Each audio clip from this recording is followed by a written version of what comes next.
आमलकी एकादशी व्रत कथा। पौराणिक मान्यताओं के अनुसार वैदिश नाम का एक नगर था। उस नगर में ब्राह्मण, क्षत्रिय, वैश्य और शूद्र रहते थे। वहाँ रहने वाले सभी नगरवासी विष्णु भक्त थे और वहाँ कोई भी नास्तिक नहीं था। उसके राजा का नाम था चैत्ररथ। राजा चैत्ररथ विद्वान थे और वह बहुत धार्मिक थे। उनके नगर में कोई भी व्यक्ति दरिद्र नहीं था। नगर में रहने वाला हर शख्स एकादशी का व्रत करता था। एक बार फाल्गुन महीने में आमलकी एकादशी आई। सभी नगरवासी और राजा ने यह व्रत किया और मंदिर जाकर आंवले की पूजा की और वहीं पर रात्रि जागरण किया।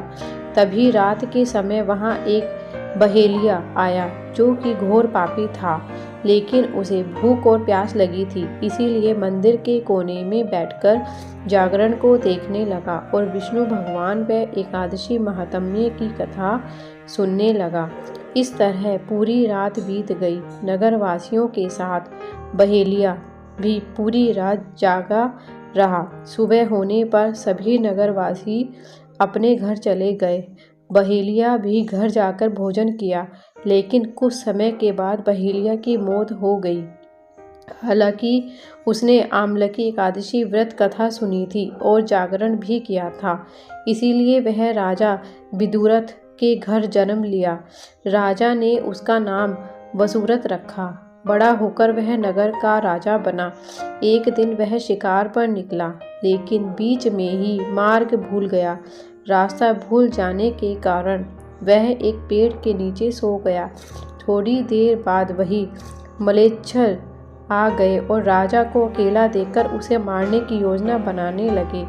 उन्होंने कहा कि इसी राजा के कारण उन्हें देश निकाला दिया गया, इसीलिए इसे हमें मार देना चाहिए। इस बात से अनजान राजा सोता रहा।